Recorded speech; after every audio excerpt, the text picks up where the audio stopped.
بالکل ایسے ہی. حالانکہ شخصی تعمیر کے اندر اللہ تعالیٰ سے تعلق اور ایکٹیو تعلق یہ بڑا امپورٹنٹ ہے. بالکل ایسے ہی. ہمارے تعلقات دو طرح کے نا، ایک تو وہ ہے جو فطری اور جبلی طور پہ ہے، ایون جو نہ بھی مانے اس کا بھی ہے. جیسے اللہ تعالیٰ کافر کا بھی خالق ہے، لیکن کافر نہیں مانتا پھر بھی اللہ تعالیٰ خالق ہے، وہ اس کی مخلوق ہے. پھر ایکٹیو تعلق میں پہلے یہ کہ فیلنگز آئے، تسلیم کیا جائے کہ ہاں میرا رب میرا خالق ہے، میں اس کا مخلوق ہوں. اور پھر آدمی اس تعلق کو بڑھاتا جائے. اس بڑھنے کا ایک پہلو یہ ہے. تعمیر شخصیت کے حوالے سے جب بھی بات ہوتی ہے نا، تو ایک پہلا تاثر میں ویورز کے لیے اسپیشلی عرض کر دوں کہ ایک تاثر یہ آتا ہے کہ ایک ایسی شخصیت کو لے لیا جائے جو مائنس میں گئی ہوئی ہے، اپنے فکر و خیال کے اعتبار سے، اپنے کردار کے اعتبار سے. اب جی تعمیر شخصیت کی بات کی جائے، اس کو نیک بنایا جائے، اس کو توبہ کرائی جائے وغیرہ وغیرہ، یہ ایک پہلو ہے. لیکن مجھے یہ لگتا ہے کہ ابھی جو ہمارے ساتھ کنیکٹ ہوئے ہوں گے وہ لوگ پہلے سے کسی نہ کسی سطح کے نیک لوگ ہیں، وہ اچھے لوگ ہیں. تعمیر مطلب اگر ایک گھر ایک فلور تک بن گیا تو اب ہمیں دوسرا فلور ڈالنا ہے، پھر تیسرا، اس کی تو منزلیں بلند ہوتی چلی جائیں.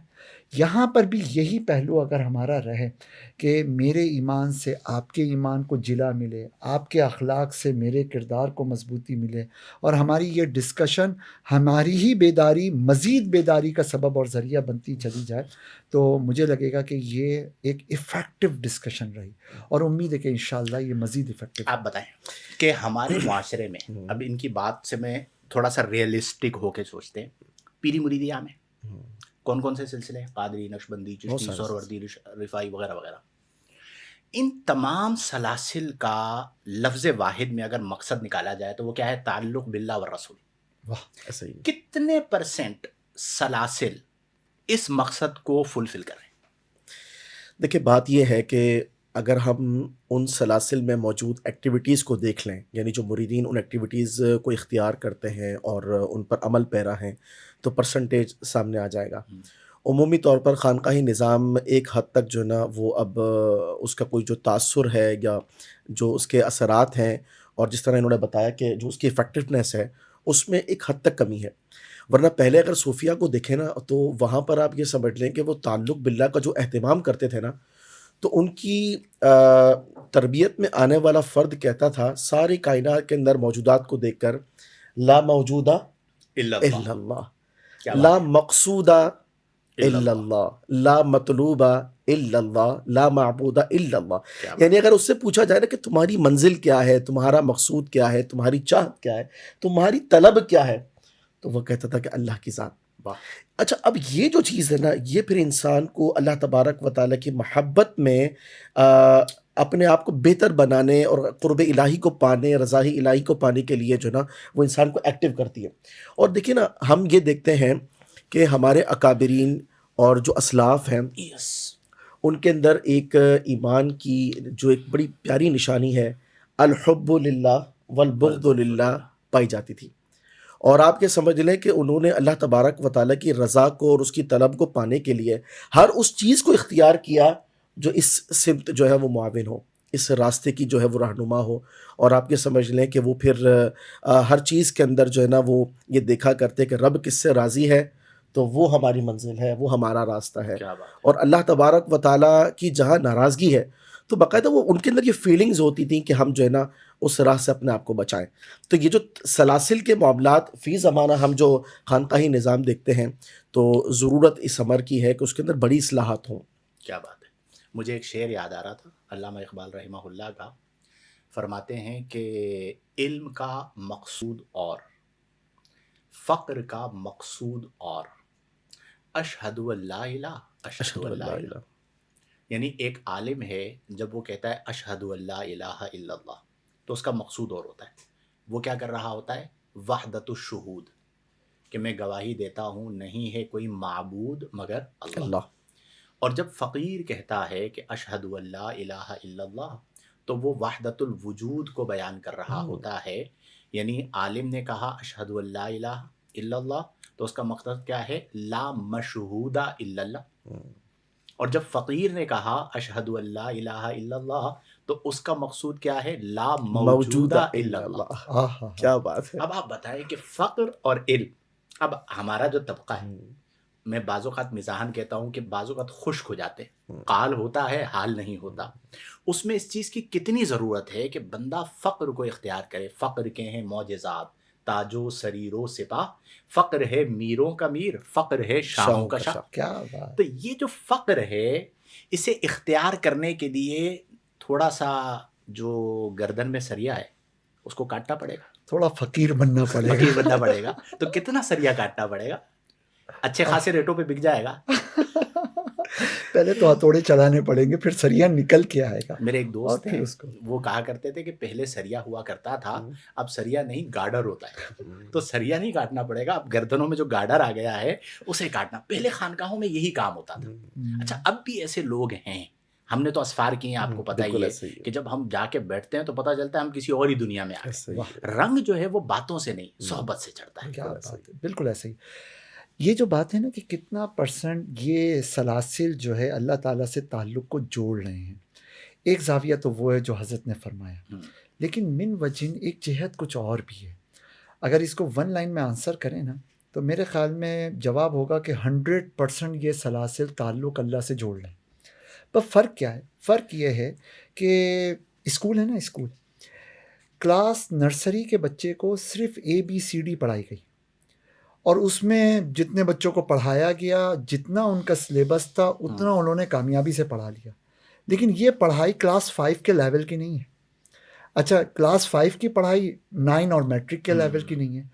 آج کل سلاسل کو دیکھ کر بسا اوقات ہوتا یہ ہے کہ ایک نظر دیکھتی ہے کہ یار یہاں پر اتنی باتیں ہو رہی ہیں اللہ سے تعلق جوڑنے کے حوالے سے، اور اس کے بعد وہ کیفیت نہیں بن رہی جو حضرت نے، عثمان صاحب نے ذکر کی تھی، مفتی صاحب نے. لہٰذا یوں سمجھ لیا جاتا ہے کہ یہ سلسلہ تھوڑا سا مائنس میں جا رہا ہے. حالانکہ نہیں، وہ پیر صاحب، وہ شیخ جو واقعی میں مربی ہیں اور واقعی سلسلے کے امین ہیں، انہوں نے اس کو ان کی کلاس کے مطابق اللہ سے جوڑ کے رکھا ہوا ہے. ذہانت دیکھو، واقعی مربی اور واقعی شیخ کے پورا بچا لیا. میرے دماغ میں وہ سارے چل رہے تھے جو 2 نمبر لوگ ہیں، سب کو بچا لیا. جو 2 نمبر ہے نا وہ سلسلہ ہے ہی نہیں. بالکل ایسا ہی ہے. سلسلہ تو کڑیاں ہیں جو ایک طرف بندے کو دوسری طرف خالق سے جوڑ دیتی ہے. لیکن اس کا جو پرسنٹیج ہمارے یہاں ہے نا، جس طرح حضرت فرما رہے تھے، تو اشارہ اس بات کی طرف تھا کہ وہ سمجھ لیں کل معدوم اب نظر آتے ہیں، اسی لیے جہت بدل گئی. بالکل ایسا ہی ہے. اچھا یہاں ایک بات شخصی تعبیر کے حوالے سے اگر ہم اس کو آگے لے کر چلیں تو جہاں انسان کے عقائد مضبوط ہونے چاہیے، اور جب قرآن پاک میں عقائد کی بات آتی ہے، ایمان کی بات آتی ہے، تو وہیں عمل صالح کی بات آتی ہے. ہم نے عبادات کے حوالے سے بھی جو ہے نا وہ سمجھ لے کہ اس کی بہتری کی طرف یا اس پر خاص توجہ کرنی چاہیے. اور رمضان المبارک میں تو ویسے بھی ایک شوق جو ہے وہ بیدار ہوتا ہے. اور جس طرح آپ نے فرمایا کہ یہ وہ مہینہ ہے کہ جو شخص اگر یہ چاہتا ہے کہ اپنی ذات کے اندر وہ ایک مثبت تبدیلی پیدا کرے، انقلابی تبدیلی پیدا کرے، تو اس مہینے استقامت اختیار کرے تو آئندہ 11 ماہ اللہ تبارک و تعالیٰ اس کو عطا فرماتا ہے. اس کے ساتھ ساتھ انسان کے اخلاق، کیا بات ہے. آج ہمارے معاشرے کے اندر بہت سے ایسی مثالیں ہمیں ملتی ہیں کہ جہاں پر بظاہر عمل صالح بھی ہے، لیکن ایک کمی جو ہے وہ فیل کی جاتی ہے اخلاق میں بہتری کی. اچھا اس میں بات ہے یار، تباہ اخلاق میں تو مطلب عوام تو عوام، خواص کا کی بھی بربادی ہو چکی ہے. اس پر ضرور بات کریں. اب نبی کریم صلی اللہ علیہ وسلم کو جو کفار ہیں وہ صادق و امین کہا کرتے تھے. کیا بات. اور آج اگر ہم سچائی کا پرسنٹیج مسلمانوں میں تلاش کریں نا تو میں سمجھتا ہوں کہ حال انتہائی برا ہے. اور غور کریں نا کہ پیارے آقا صلی اللہ علیہ وسلم کی تعلیمات کا اگر خلاصہ نکالیں اس حوالے سے تو مومن دیگر گناہوں میں ملوث ہو سکتا ہے لیکن وہ جھوٹا نہیں ہو سکتا. وہ جھوٹا نہیں ہو سکتا. اور آج سچائی کی مطلب ایک ایسی قلت ہے کہ ڈھونڈے تو ہمیں ایسا لگتا ہے کہ ہر شاید اس میں پتھر کے نیچے سفید جھوٹ بولنے والا سیاہ کاذب بیٹھا ہوا ہے. اللہ، سفید جھوٹ بولنے والا سیاہ کاذب. یہ شاید آج سے 10 سال پہلے کی مثال ہوگی. ہاں آج کل تو ہر پتھر کے اوپر بیٹھا ہوا ہے. اچھا یعنی پتھر سے پہلے نکل کے اوپر آ چھپے گئے. ہوئے لوگ اچھا ہوتے تھے جو جھوٹ بولتے تھے, اب تو گلی بازار ہر مطلب مقام آپ کہیں چلے جائیں. اچھا ایک بات بتائیں, سوشل اچھا میڈیا ہم نے پر دیکھے بھی ہیں بہت سارے سفر کے دوران پتھر کے اوپر. آپ دیکھیں فی زمانہ سوشل میڈیا کا دور ہے, جو چیز سوشل میڈیا پر جس انداز میں پریزنٹ کی جاتی ہے, جب آپ اس کے حقائق دیکھیں نا تو آپ کو ایسا لگتا ہے کہ حقیقت کچھ اور ہے, دکھایا کچھ اور جا رہا ہے, بالکل ایسے. باتیں کچھ اور, حقائق کچھ اور, پریزنٹیشن کچھ اللہ اور. اکبر. اور اچھا پھر اس کے بعد امانت داری. نبی کریم صلی اللہ علیہ وسلم کو وہ صادق اور امین کہا کرتے تھے, اور آج ہماری امانت داری دنیا کے اندر, مطلب آپ دیکھیں نا کہ کفار کی جو برتری بظاہر نظر آتی ہے بزنس کے حوالے سے, یا مطلب قوموں کو اگر پریزنٹ کیا جائے, ٹھیک ہے نا, آپ جاپنیز کو دیکھ لیں, چائنیز کو دیکھ لیں, تو مطلب لوگ کہتے ہیں کہ یار اگر ان سے ہم نے کوئی بات کی ہے نا تو ہمیں اتنا ڈر نہیں ہے, لیکن اگر وہ کسی مسلمان سے کوئی کام کرتے ہیں تو میرے خیال میں مطلب آپ سمجھ لیں کہ یہ وہ چیز ہے کہ جس میں ویری سمپل, ہماری مجھے پیسے کوتاہی ہے. رکھوانے ہیں میں بینک میں رکھ دوں گا, ہوں. اپنے دوست کے پاس نہیں رکھوں. مجھے پتا ہے کہ اس کے پاس رکھواؤں گا کھا جائے گا, واپس بھی نہیں ملیں گے, میں بینک میں رکھوا دوں گا, اس پر اعتماد ہے, بندوں پر اعتماد. حالانکہ بینکاری کا جو نظام ہے ہاں وہ اس پر بظاہر مطلب آپ بہت سمجھ سارا لیں کلام کہ ہے, ہاں بالکل ایسے ہی ہے. اچھا اس میں اہم ترین بات میں جوڑ دوں کہ دیکھیں ہمیں اپنے آپ کو بدلنے کی ضرورت ہے. یہ جو ہم بات ساری کر رہے ہیں, میں اس لیے کر رہا ہوں کہ میں اپنے آپ کو بدلوں, آپ اس لیے کر رہے ہیں کہ اپنے آپ کو بالکل بدلیں. ایسا ہی. ہمیں اگر اپنا معاشرہ ایک اچھا معاشرہ بنانا ہے تو ہمیں اپنے آپ کو, اپنے باطن کو بدلنا ہوگا. کہ ہم ایک طرف یہ دعویٰ کرتے ہیں کہ نبی کریم صلی اللہ علیہ وسلم سا اخلاق کسی کا نہیں, بلا شبہ ایسا ہی ہے, ہم ان کے امتی ہیں, لیکن ان کے اخلاق کی جھلک دن بدن ہم میں ختم ہوتی جا رہی ہے. وہ جو آیا مبارکہ وَإِنَّكَ لَعَلَىٰ خُلُقٍ عَظِيمٍ, کہ اے محبوب صلی اللہ علیہ وسلم آپ خلق عظیم پر ہیں. علا کس لیے آتا ہے؟ غلبے کے لیے, استعلا کے لیے, غلبہ کے لیے. ٹھیک ہے, ہم تو کچھ عرصہ ہوا تدریس سے دور ہو گئے. مفتی معاذ صاحب جو ہے نا بہترین مدرس ہیں, ابھی یہاں پر بھی 1 گھنٹہ جو ہے وہ کیا چل رہا تھا, خلاصہ قرآن کی کلاس خلاصہ قرآن. یہ کس ٹائم پہ لے رہے ہیں آپ؟ 10 بجے سے لے کر تقریباً بس ٹرانسمیشن سے تھوڑا پہلے اس کو وائنڈ اپ کرتے پیسے ہیں. ویسے فیس ہے, ہاں باقاعدہ کتنے فیس ہیں ہے. بتائیے. 21 دن کا ٹوٹل کورس ہے, اور ہے. اس کی فیس 500 روپے ہے. میں نے پوسٹ آپ کی دیکھی تھی, میں نے جان بوجھ کے فیس آپ سے پوچھی ہے, اچھا, اس لیے میں نے ان سے پوچھی ہے کہ 500 روپے. اچھا ان کا ایک بڑا کمال ہے, ان کے جتنے بھی کورسز ہیں, اسلامک سینٹر نا, جی اسلامک سینٹر کے نام سے مفتی معاذ صاحب ادارہ چلا ہے, بہت محنت. آپ یقین کریں یہ ہمارے ساتھ سفر میں ہوتے ہیں اور یہ وہاں پر اپنی کلاسز کو مینیج کر رہے ہوتے ہیں. اس معاملے میں مخلص آدمی. سب سے پہلے بلکہ یہ سوال ہوتا ہے میری کلاسز کی ایڈجسٹمنٹ بلکہ کیسی کئی ہوگی. بار کلاسز کی وجہ سے ہمارا سفر جو ہے وہ رک جاتا ہے. ابھی بھی ایک سفر ہمارا اسی لیے رکا ہوا ہے, پتہ ہے نا آپ کو. تو اسلامک سینٹر کے نام سے یہ چلا رہے ہیں, بالکل مناسب فیس. اب آپ دیکھیں 500 روپے آج کل کے دور میں, ایک دن میں 500 روپے خرچ کرنا کیا بات ہے. ٹھیک ہے, اور آنے جانے کا, بلکہ بائکیا کرا کے آؤ حمزہ وہاں سے یہاں اور واپس جاؤ, کتنے پیسے لے گا؟ 1000 روپے لے لے گا. ٹھیک ہے, یعنی ایک دن ان کا آنا جانا بائکیا پہ 1000 روپے گئے.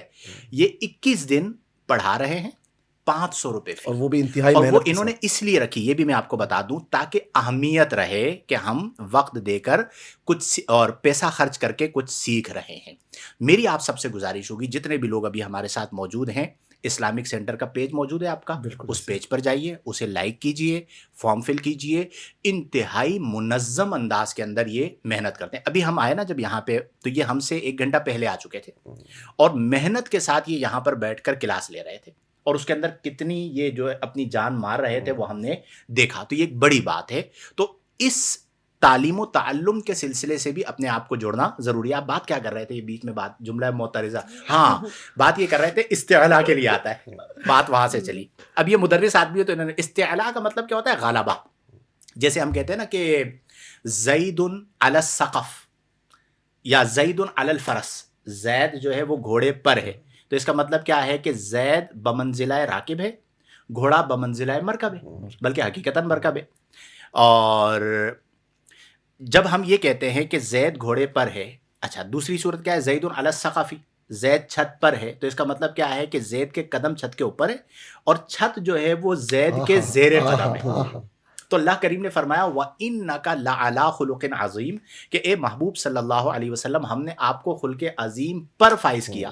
یعنی خلق عظیم کے لیے آپ بمنزلہ راکب ہیں, اور خلق عظیم آپ کا مرکب ہے. کیا بات ہے. اور آپ خلق عظیم پر یوں ہے کہ خلق جو ہے وہ آپ کے زیر قدم ہے. سبحان اللہ. تو جب یہ ہمارا دعویٰ ہے، وہ ایک شعر بھی ہے نا، تیرے خلق کو حق نے عظیم کہا، تیری خلق کو حق نے کیا جلیل بات ہے. کیا، کوئی تجھ سا ہوا ہے ہے نہ نہ ہوگا ہوگا جہاں، جہاں، تیرے خالق خالق حسن و ادا کی قسم. سبحان اللہ. ان اخلاق کو پیدا کرنے کی ضرورت ہے، اس پر بات اور کریں. اور اس پر میں ایک پوائنٹ آپ کو عرض کروں، نبی کریم صلی اللہ علیہ وسلم سے محبت بھی اس بات کی متقاضی ہے کہ انسان جو ہے آپ صلی اللہ علیہ وسلم کی سیرت کے مطابق اخلاق کو اختیار کرے.